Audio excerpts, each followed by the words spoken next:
እስራኤላውያን ሁሉ ምለዋል ድላ። አሁን የሙሴ በትር አስተውሉ። ለሙሴ ምንድናት? ተሸክሟ ሲሞ እጁ እስኪዝል ድረስ ደግሞታል አይደል? ለእስራኤል ግን ምንድናት? ጉልበት ናት። በስጋ ሙሴ አንዱ ሙሴ ደክሟል፣ ድጋፍ አስፈልጎታል። በግራና በቀኝ የሚሸከሙ ሰዎች አስፈልገዋል። ያ እንደ ብርቱ ሙሴ የያዘው በትር ደግሞ እስራኤላውያን ሁሉ እንዲያሸንፉ የሚያደርግ ነው። ያ በትር ከፍ ሲል እስራኤል ድል አድርገዋል። ዛሬም በቤተ ክርስቲያን የዚህ ምስጢር የተባለው መስቀል ነው። ተራራው ቀራንዮ ነው። ሙሴ የክርስቶስ ምሳሌ ነው።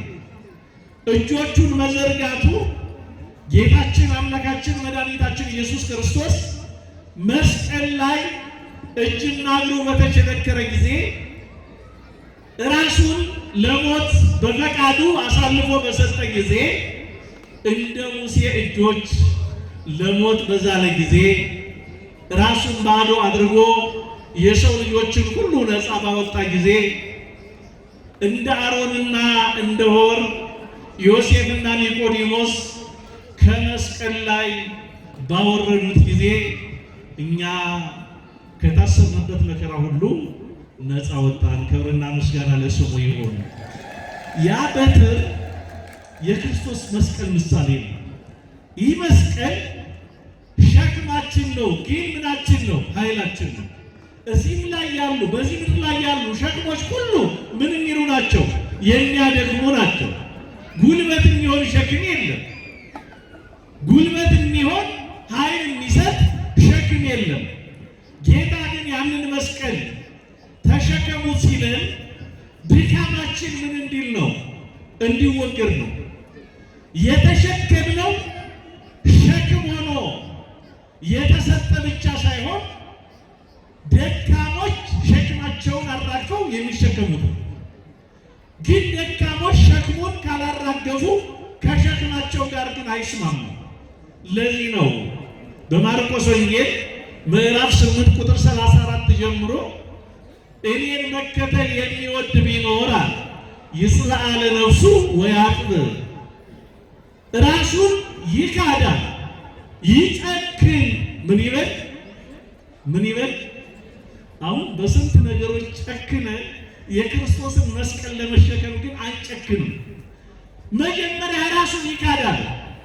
መጀመሪያ አስተናግሩ። እናንተ ደካሞች ሸክማችሁ ምን ያለ የከበደ ከኔ እረፍትን ታገኙ ዘንድ አለ ወደ እኔ ኑ። ወደ ማን? ወደ እኔ ኑ።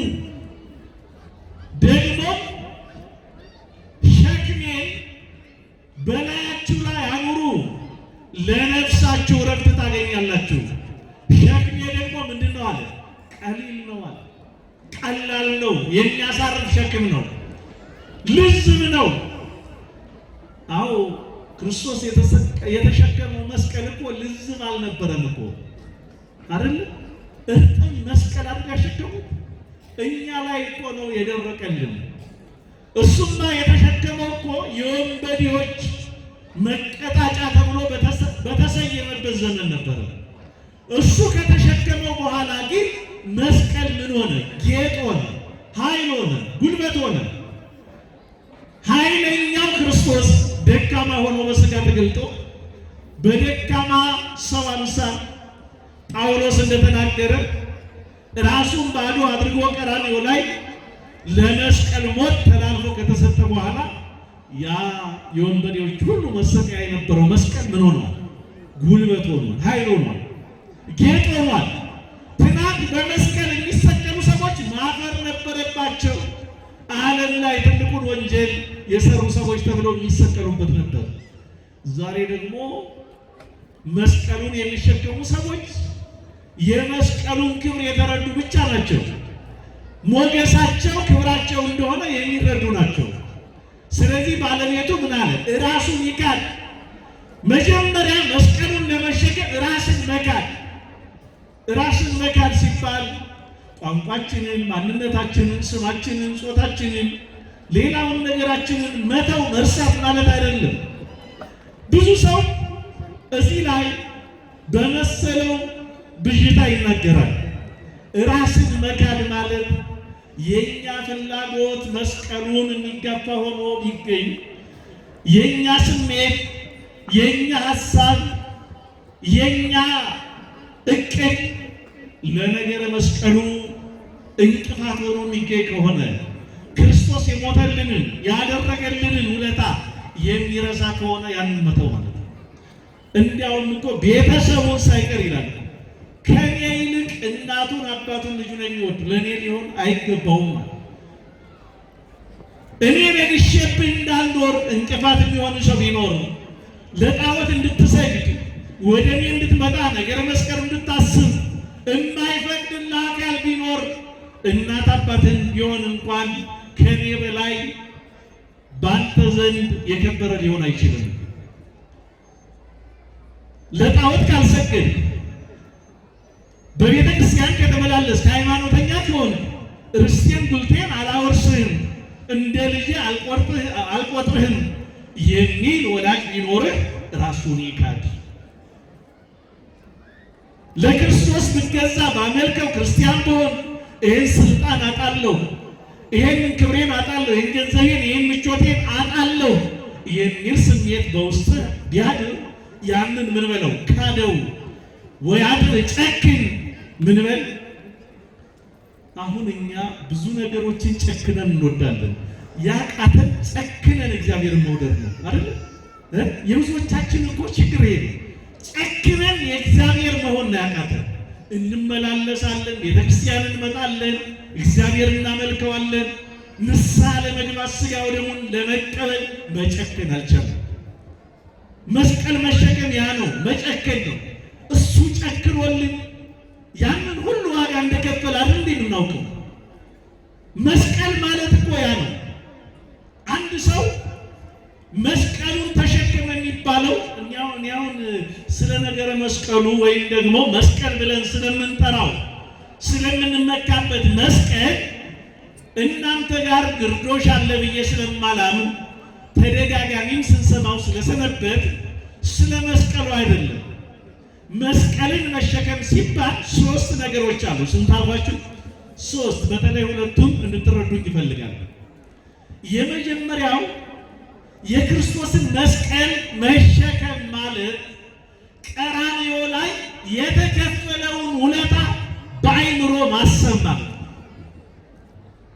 ነገረ መስቀሉ ክርስቶስን መስቀሉን የሚያስብ አይምሮ ሕሊና ሲኖረን ይህኛው ዓለም ሁሉ ነገር ከንቱ እንደሆነ እንረዳዋለን።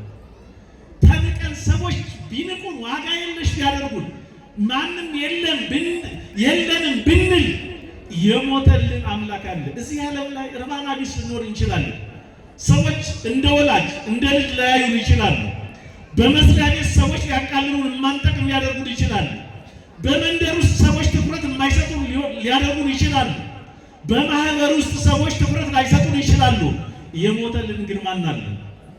አሜን። አምላካችን እግዚአብሔር አለ። ከዚህ በላይ ምን ክብር አለ?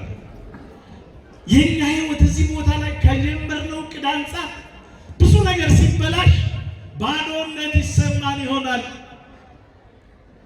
ማንም ውለታ ስለኔ ደንታ የለውም እንል ይሆናል። ለኔ እኮ እዚህ ዓለም ላይ አንድ የሚጨነቅልኝ ሰው የለም፣ ምንም ትኩረት የሚሰጠኝ ሰው የለም ብለን ቤት ዘግተን እናዝን ይሆናል። ግን ምን አለን? የሞተልን አምላክ አለ። ፍቅሩን ምሕረቱን አውግስጢኖስ የተባለ የቤተክርስቲያን ሊቅ ሲናገር መስቀል ማለት አለ እግዚአብሔር ፍጹም ፍቅሩን የሰበከበት አትሮኑስ ነዋል። ምኑን የሰበከበት? ፍቅሩን የሰበከበት። ለእያንዳንዳችን የገለጠው ፍቅር አለ። ለእያንዳንዳችን የሰጠው ፍቅር አለ። በራዕየ ዮሐንስ ምዕራፍ 1 ቁጥር 5 ጀምሮ ውእቱ ዘአፍቀረክሙ ወሐፀበክሙ እምኃጣውኢክሙ በደሙ እሱ የወደደናል ከኃጢአታችንም በደሙ ያጠበን። ከምን እንደው ገላችሁን ተንከባክቦ ያጠባችሁ ሰው አትረሱትም አይደል? ከበሽታችሁ ጊዜ በተጨነቃችሁ ጊዜ እናቶች ወልዳችሁ አራስ ሆናችሁ ዝቅ ብለው የተንከባከባችሁን ሰዎች አትረሷቸውም አይደል?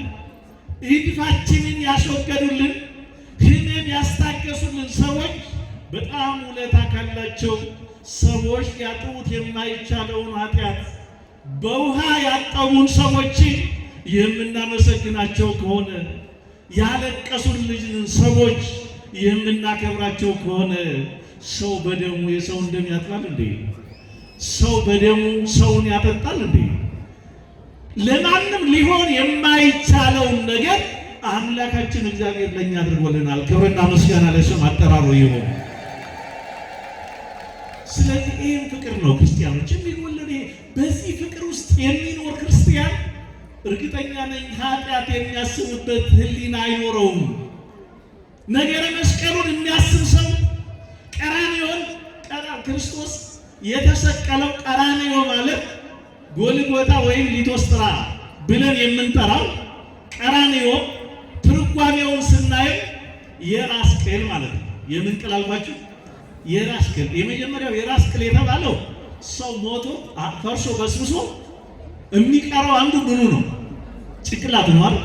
የጭቅላቱ አጥንት ቶሎ ምን አይልም፣ አይበሰብስም። አንድ ሁለተኛ ሰዎች ሁሉ ከሌሎች ፍጥረታት የሚለዩት በምናቸው ነው? አቤት በጭንቅላታቸው ነው አይደል? የእጃችን ጣት ቢሆን የአውሬዎችን ሊመስል ይችላል፣ አጥንቱ ደግሞ ቶሎ ይበሰብሳል። ግን የሁሉንም ጭንቅላት አግኝታችሁ የሚለየው ጭንቅላት የማን ነው? የሰው ነው። እና አዳም አጽሙ የተቀበረው የት ነው? ቀራንዮ ላይ። ክርስቶስ የተሰቀለው የራስ ቅል በሚባል ቦታ ነው። የምን ቅል አልኳችሁ? የራስ ቅል፣ የአዳም አጥንት ባረፈበት። ለምንድን ነው እዛ ላይ የተሰቀለው ሲባል አዳም አይምሮ ሕሊና ላይ ወርጄ ተወልጄ በሐሙስ ዕለት ወበመንፈቃለ ዕለት እትወለድ እምወለድተ ወለድትከ ወእከውን ሕፃነ በእንቲአከ 5 ቀን ተኩል 5500 ዘመን ካለፈ በኋላ ከልጅ ልጅ ተወልጄ እንዳንተ አንተን ለማዳን ምን ሆኜ ሰው ሆኜ መጥቼ ወእትቤዘወከ በመስቀሌ ወበሞቴ በመስቀል ተሰቅዬ በሞቴ አድንሃለሁ ብሎት ነበረ። አዳም ሕሊና ውስጥ ያለ አዳም መቃብር ላይ አዳም ጭንቅላት ላይ ክርስቶስ የተሰቀለው የአዳምን ሐሳብ ፍላጎት ምን ይልሃለሁ ፈጽሜልሃለሁ ሲል አለቃ ኢያሌው ታምሩ የሚባሉ ታላቅ የቤተክርስቲያን አባት ነበሩ። እሳቸው ሲናገሩ ይሄንን ሲተረጉሙ ክርስቶስ የተሰቀለው ቀራንዮ ላይ ብቻ ሳይሆን አሉ እኛ አይምሮ ላይ ነው። ማን ላይ? እዛ ላይማ ወርዷል። ያወረደው ግን እኛ አይምሮ ላይ ነው። ይህንን ገላትያ መልእክት ምዕራፍ 3 ቁጥር 2 ጀምሮ ስታነቡ እናንተ የገላትያ ሰዎች ክርስቶስ እንደተሰቀለ ሆኖ በዓይናችሁ ፊት ተስሎ ነበር አለ። በምናችሁ ፊት? ይሄን እንዳታስተውሉ አዚም የሆነባችሁ ማን ነው? ስለዚህ ክርስቲያን የክርስቶስ ፍቅር ሕሊና ውስጥ አይምሮ ውስጥ መኖር አለበት። የክርስቶስ ስቅለት ያ መስቀሉ ላይ የሆነው የምሕረት አዋጅ ሁልጊዜ ከአይምሯችን ሊጠፋ አይገባውም። ይህን የምናስብ ከሆነ የምንገፋው የምንጠላው ሰው ክርስቶስ የሞተለት እንደሆነ እናስባለን። የኛ ኃጢአት የኛ በደል ያ ክርስቶስ የሞተለት ማንነት እንዴት ያድፋል ብለን ክብር እንሰጠዋለን ለራሳችን። አሁን ለራሳችን ክብር የማንሰጠው ለሰዎችም ርኅራኄና ምሕረት የተለየ ነገረ መስቀሉን ስለማናስብ ነው። መስቀል ማለት ያ ሁሉ ምሕረትና ይቅርታ የተቆረሰበት ያ ሁሉ እህል የተሰፈረበት እኮ አውድማ እኮ ነው። የፍቅር አውድማ ነው። የይቅርታ አውድማ ነው። የምሕረት አውድማ ነው። መስቀል ስንል የምንናገረው ይሄንን ነው። ሌሎች ያልተረዱት ከመስቀልና ከክርስቶስ መካከል ርቀት ያለ የሚመስላቸው መስቀል ስንል ፍቅሩን፣ ምሕረቱን፣ ይቅርታውን፣ ቸርነቱን የማናስብ የሚመስላቸው በጣም ብዙ ሞኝና የዋሃን ሆኖች ሰዎች አሉ። እግዚአብሔር ማስተዋሉን ያድላቸው። እኛም በዚህ ፍቅሩ ጸንተን እንድንኖር አምላካችን ለሁላችንም ማስተዋሉን ያድለን። ስለዚህ መስቀል ስንል ክርስቶስ ስለኛ ምን ያለው የሞተው ንስሐ፣ በደል፣ ኃጢአት በሰው ልጆች ላይ ነግሶ የንስሐ ጊዜ ያለው ሰዎች በተጨነቁበት ሰዓት እግዚአብሔር በፍጹም ፍቅሩ እንዲሁ የወደደን እንዲሁ በምሕረት ያየን መስቀል አደባባይ ላይ ነው። የመስቀሉ ማዕድ ላይ ነው። እንዲሁ ነፃ የሆነ ደግመን እንዳናባክነው ደግመን እንዳንጥለው ውድ የሆነ ነገርን እግዚአብሔር የሰጠን የት ነው? ቀራንዮ ላይ ነው። ምንም ዋጋ ከፍለን አይደለም። ያንን ፍቅሩን የሚያስብ ሰው ግን የወደደልኝን አምላኬን የሞተልኝን አምላኬን እንዴት አሳዝነዋለሁ፣ እንዴት ይሄንን የድነት አዋጅ አጎሳቆለዋለሁ ብሎ ያስባል፣ ይዘጋጃል። እዛ ላይ የተቆረሰውን ስጋ እዛ ላይ የፈሰሰውን የሕይወት መጠጥ ለመብላትና ለመጠጣት ምን ይላል? ይፋጠናል፣ ይሮጣል። አሜን። እንድንሮጥ እርሱ ይርዳል። ለዚህ በሁለተኛ ደረጃ መስቀል ሲባል መከራው ምን አልኳችሁ? መስቀሌን ተሸክሞ ይከተለኝ ሲል ወይጹር መስቀለ ሞቱ ወይትለወኒ ነው። የሞቴን መስቀል ነው የሚለው። የምኑን? የደስታ መስቀል አይደለም። የምን መስቀል ነው? ይሄን መስማማት ያስፈልጋል። አንድ ጊዜ አይደለም። እንዲያውም በሉቃስ ወንጌል ምዕራፍ 9 ላይ ደግሞ ስታነቡት ምን ይላል? ኩሎ ዕለተ ሁልጊዜ ዕለት ዕለት ይከተለኝ ነው የሚለው። አንድ ቀን አይደለም። እስከዚህ ድረስ መከራን ተቀበልኩ ይበቃኛል የሚለው አይደለም። ሁልጊዜ መከራውን ማሰብ። መስቀል ማለት ያ የክርስቶስ መከራ ነው። እኛ ላይ ሁልጊዜ አለ። ይሄን መጠበቅ ማመን ያስፈልጋል። እኛ አሁን እሾህ አይንካን፣ ፈተና አይድረስብን ምን ሰዎች ነው። አባቶቻችን ያን መከራ ለመቀበል ዋጋ ከፍለዋል፣ ተከትለውታል። መስቀሌን ተሸክሞ በኋላ ምን ይበል ይከተል ከእኔ በኋላ ነው። ዓለም በእርሱ ላይ ብዙ መከራ ስላደረሰች በእኛም ላይ ምን ትላለች? ታደርሳለች። ያንን መቀበል ማለት ነው። አሁን መከራን መቀበል ቀላል ነው፣ ማንም ይቀበለዋል። ግን መከራውን በምን በሐሴት መቀበል። አሁን መከራ ውስጥ ያለ ሰው፣ ፈተና ውስጥ ያለ ሰው ፈተናውንማ ማስተናገድ እኮ ግዴታው ነው። የት ይሄዳል? ችግሩ ግን ክብር የሚያሳጣው እያጉረመረምን ሳይሆን እየዘመርን መቀበል አለመቻላችን ነው። አንድ ክርስቲያን ፈተና ሲመጣበት በክርስትናው ምክንያት ሲፈተን የክርስቶስን ማሰብ አለበት። ቅዱስ ጴጥሮስ በአንደኛ ጴጥሮስ ምዕራፍ 2 ቁጥር 20 ላይ ሲናገር ምንድነው የሚለው? ኃጢአትን ሰርታችሁ ስትቆሰሙ ብትታገሱ ምን ክብር አለው አለ። ነገር ግን አለ መልካም ሰርታችሁ መልካም አድርጋችሁ ፈተናና መከራ ቢደርስባችሁ ስለ መልካም ስራችሁ ስለ በጎ ስራችሁ መከራ ቢደርስባችሁ እርሱ ከእግዚአብሔር ዘንድ ክብር ያስገኛል። ከማን ዘንድ? ከሰው እንዳጠበቁት ከእግዚአብሔር ዘንድ። ያ ለእናንተ የተጠራችሁበት ይህ ነው አለ። ምን ያላችሁበት? የተጠራንበት መስቀል ነው፣ መከራ ነው። ቤተ ክርስቲያን ይህን አምና ይህን ተቀብላ ነው የምትኖረው። መስቀሉን እኮ ሁልጊዜ ካህናት ባሳለሙን ቁጥር ባየነው ቁጥር ማሰብ ያለብን ተስፋ የቆረጠው ያዘነው ሰው አሃ ለካ መስቀል ላይ ነው ብሎ እንዲያስብ ነው። ደስ ባለው ቁጥር ከልክ በላይ በሐሴት በደስታ በሰከረ ቁጥር አሃ ይህ ዓለም እኮ በደስታ የምሰክርበት ዓለም አይደለም ብሎ እንዲያስብ እኮ ነው። መስቀል የቤተ ክርስቲያኗ ቀለበት ነው። ከአምላኳ ጋር ምን ያለችበት? አንድ የሆነችበት ቃል ኪዳኗ ነው። መከራውን ታስባለች ሁልጊዜ። የተጠራችሁት ለዚህ ነው ካለ በኋላ ቅዱስ ጴጥሮስ ክርስቶስ ደግሞ አለ መከራን ተቀብሎ ስለ እናንተ አለ ምን ሆኗቸዋል? ፍለጋውን ትከተሉ ዘንድ አለ እሱን ትመስሉ ዘንድ ምሳሌ ሆኗላችኋል። ስለኛ ኃጢአት ስለኛ በደል ቀራንዮ ላይ ተሰቅሎ ስለኛ ምሳሌ ሆኖናል። መከራውን እንቀበል። በእኛ ላይ ግን የክርስቶስ መስቀል ራሱ ክርስቶስ የተሰቀለበት ነው። የኛ መስቀል ደግሞ ፍላጎታችንን የምንሰቅልበት ነው። እየሰማችሁ ነው? የኛ መከራ ማለት መስቀሌን ተሸክሞ ይከተለኛል። ከተከተለው በኋላ ግን ራሱን ይካድ ማለት የእኛን ፍላጎት መስቀላችን ላይ እንሰቅለዋለን።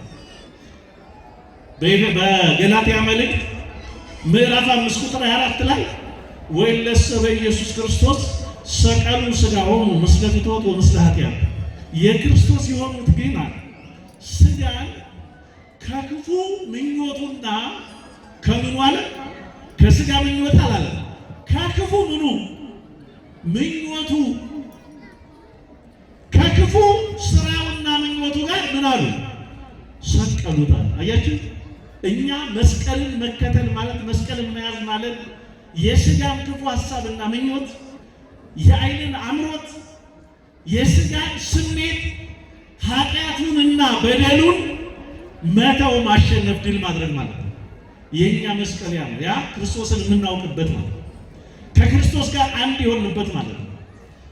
ይሄንን ማሰብ ያስፈልጋል። አንድ ክርስቲያን በዚህ ምድር ላይ ሲኖር በሚል አሁን እኛ ቤተክርስቲያን ላይ የሆነች ነገር ከመጣች በቃ ማላዘን እናበዛለን፣ እሪ እንላለን፣ ወይ አንጸልይ። እንደው የምንጸልይበትን ጊዜ ሁሉ የምንማርበትን ጊዜ ሁሉ አትሮኑስንም እኛም የሮሮ እናደርገዋለን። የሚያጸና ስብከት የታለ? አቤት እንጂ እናንተም ብሶት ተሰምቷችሁ ስትመጡ እኛም ብሶት ተሰምቶን ስንገናኝ እሮሮና ለቅሶ ነው ነገራችሁ። ግን የክርስቶስ መስቀል የሚነግረን ያን አይደለም። ብናዝንም ከመከራው በኋላ ደግሞ ሐሴት አለ። መስቀሉ የሚነግረን እሱ አይደል? 300 ዓመት እኮ እውነት ተደብቃለች። በጎ ስራ ሰርታችሁ በሃይማኖት ጸንታችሁ፣ አዎ የሃይማኖታችሁ ፍሬና ዋጋ ለጊዜው አይገለጥ ይሆናል። የመከራውን ጊዜ እስኪያልፍ ደግሞ መታገስ ያስፈልጋል። እንኳን እናንተን የክርስቶስ መስቀል እንኳን ዘመን አስፈልጎት የለ እንዴ? እስኪ ወጣ ድረስ እግዚአብሔር ጨክኖ ይመስላችኋል? እሌኒ በእኛ ዘመን ብትሆን ኖሮ መስቀሉን ፍለጋ ትሄድ ነበር። 300 ዓመት ተደክሞበት ያልተገኘ መስቀል እኔ ማን ነኝ ብላ ትተው ነበረ። እንኳን በእኛ ዘመን አልተደበቀ። የእኛ ዘመን ታሪክ ቀባሪ ነው እንጂ ታሪክ ፈላጊ አይደለም።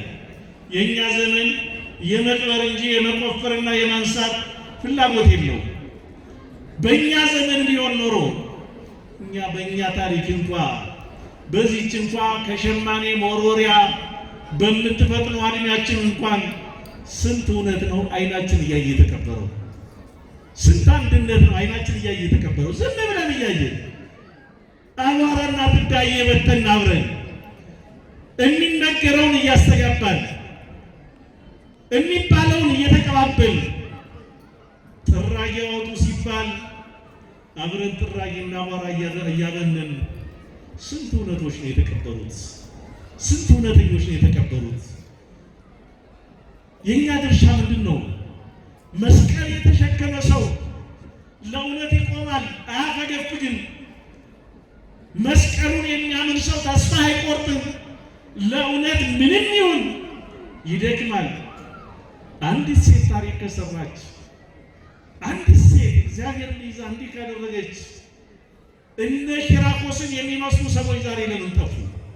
እውነትን ጠቁመው የሚያገናኙ ሰዎች፣ ታሪክ የሚናገሩ ሰዎች፣ ስለ እውነት ይህ አይደለም ትክክል አይደለም ብለው የሚናገሩ ሰዎች ዛሬ ለታሪክ ሊፈለጉ የሚገኙ ሰዎች አሉ? የለም። ሽማግሌውም ዝም ነው፣ ወጣቱም ዝም ነው፣ ሞራል የለውም። ሰራዊት አስከትሎ የተነሳ ቆስጠንጢኖስ አንቺ ሴትዮ ያለቀ ዘመንሽን በስተርጅና ቁጭ ብለሽ አሳልፊ፣ ደግሞ በማታወቂው ሀገር እዛ ስትባዝኝ ከዛሬ ነገ ትሞቻለሽ። የእኛ እናቶች ልጆቻችሁ ምንድን ነው የሚሏችሁ? ገዳም ልሄድ ነው፣ ቤተክርስቲያን ልሄድ ነው ስትሉ ብር አግዝሻለሁ ሂጂ ቆርበሽ ላይ የሚል ያለ ያሳደግናቸው እንደዛ ናቸው። በእርግጥ የእጃችንን ዋጋ ነው የምናገኘው። ቀማኛ ልጅ እንዲሆኑ ያደረግናቸው ልጆቻችን እኛ ነን። ገና ከህፃንነቱ እኮ ምግብ አልበላም ሲል ህፃኑ ምንድን ነው ብሎ ለገሌ እንዳልሰጥብህ ትሉታላችሁ አይደል? ለገሌ እንዳልበላብህ ትሉታላችሁ። ይሄ ልጅ መብላት የሚጀምረው ማን እንዳይበላበት እና ይሄ ሰው አድጎ እንዴት ነው መጽዋች የሚሆነው?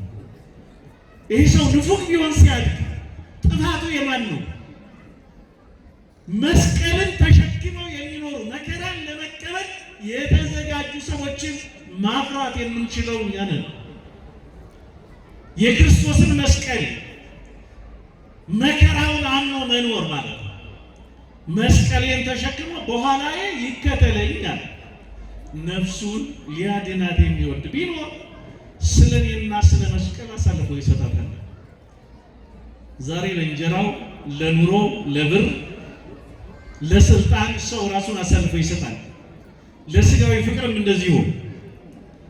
ግን መች ነው ለእግዚአብሔር ሰዎች እኮ አሳልፈን የሰጠናቸው ማንነታችን እኮ አጎሳቅለውታል። አሳልፈን ራሳችንን ሰጥተናቸው እኮ ዋጋ የለሽ አድርገውናል። ከዚህ በኋላ ሰው አላምንም ብለናል እኮ። አጎሳቅለው ማንነታችን ዝቅ አድርገውታል እኮ። አደራ የማይበላው እግዚአብሔር ግን ራሳችንን አሳልፈን ብንሰጠው ምን እንደሚያደርገን ታውቃላችሁ? ከሰውነት ወደ መላክነት ክብር ነው ከፍ የሚያደርገን። ስለዚህ አንዱ ጉልበት ያ መከራውን የሚያምን ሰው የክርስቶስን መስቀል ቢሸከም ኃይል ይኖረዋል። የእኛ መስቀል ኃይል እንዲኖረው ከፈለግ ሁለት ነገሮችን አብሮ መያዝ አለብን። ፍቅሩን፣ ቀራንዮ ላይ የተከፈለውን ዋጋና በመስቀል ውስጥ ያለውን መከራ በሐሴት በደስታ መቀበል። ቅዱስ ጳውሎስ ይህን መከራውን ከመናፈቁ የተነሳ ምን እንደሚል ታውቃላችሁ? በፊልጵስዩስ መልእክት ምዕራፍ 3 ቁጥር 10 ላይ አለ፣ እርሱንና የትንሣኤውን ኃይል አውቅ ዘንድ አለ። እርሱንና ምኑን አለ? የትንሣኤውን ኃይል አውቅ ዘንድ ወደ ሙታንም ትንሣኤ እደርስ ዘንድ አለ። ቢሆንልኝ አለ። ምን ይልልኝ? ስሙትን። አንድ ሰው ቢሆንልኝ ካለ ምን እንደሚመኝ አስቡት። ቢሆንልኝ ካለ በኋላ ወእትሜሰሎ በሞቱ እንድመስለው እወዳለሁ አለ። በምኑ አያችሁ? መስቀሉን መከራውን ለካ ተመኝተው ነው ቅዱሳን ያገኙት። እውነተኛ አማኞች መከራውን እንኳን ቢሆንልኝ በሱ ስም መከራ መቀበል፣ በሱ ስም መሰቃየት ቢሆንልኝ በትንሣኤው እንድከብር በሞቱ እንድመስለው እመኛለሁ። ያንን የመስቀሉን መከራ ተቀብለን አምነን እንድንኖር በዚህ መከራን ጸንተን ለንስሐ እንድንበቃ አምላካችን ለሁላችንም ማስተዋሉን ያድለን።